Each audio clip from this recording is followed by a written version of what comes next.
പാകിസ്ഥാൻ ഭീകരതയ്ക്കെതിരെ ശക്തമായ നടപടി വേണമെന്ന് RSS സർക്കാരി വാഗ് ദത്തോത്രയ ഹൊസബളെ. പുൽവാമ പോലെയുള്ള ഭീകരാക്രമണങ്ങൾ ആവർത്തിക്കാൻ പാകിസ്ഥാൻ ശ്രമിക്കുകയാണെങ്കിൽ സാഹചര്യത്തിനനുസരിച്ച് ശക്തമായ മറുപടി നൽകേണ്ടതുണ്ടെന്നും അദ്ദേഹം വ്യക്തമാക്കി. അതേസമയം ചർച്ചകൾക്കുള്ള വാതിൽ ഒരിക്കലും അടച്ചിടരുതെന്നും ദത്താത്രേയ ഹൊസബളെ പറഞ്ഞു. Everything has been tried and more such efforts should go on. Atalji tried to engage them in debate. He went to Lahore by bus and many things have happened. And our Prime Minister now also invited Pakistan head at the time of taking oath. Then he dropped himself in the wedding ceremony of the Pakistan's leader. So all these things we have tried.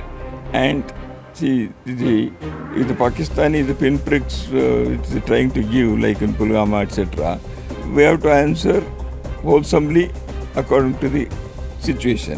അതിർത്തി കടന്നുള്ള ഭീകരാക്രമണങ്ങൾക്ക് പാകിസ്ഥാൻ പിന്തുണ നൽകുന്നതിനെതിരെ ഭാരതം ശക്തമായി പ്രതികരിക്കണമെന്ന് ഹൊസബള.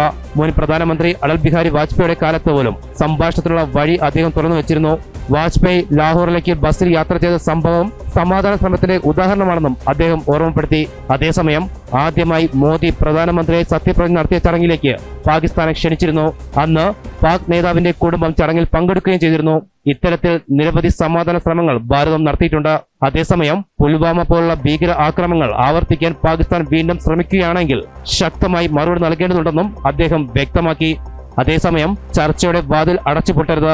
നയതന്ത്ര ബന്ധങ്ങളും വ്യാപാര visa സൗകര്യങ്ങളും തുടരേണ്ടതാണ്. സംഭാഷണത്തിലുള്ള ഒരു ജനൽ എപ്പോഴും തുറന്നിരിക്കണം. അതേസമയം ഇന്ത്യ പാക് കായിക മത്സരങ്ങളെക്കുറിച്ചുള്ള ചോദ്യത്തിന് അവ തുടരുന്നതിൽ തെറ്റില്ല എന്നായിരുന്നു ഹൊസബളയുടെ മറുപടി. ജനങ്ങൾ തമ്മിലുള്ള ബന്ധങ്ങളാണ് ഒടുവിൽ പ്രതീക്ഷ നൽകുന്നത്. ഇന്ത്യക്കും പാകിസ്ഥാനും ഇടയിൽ സാംസ്കാരിക ബന്ധമുണ്ട്.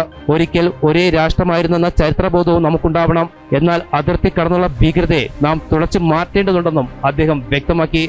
ജനം, ഡൽഹി.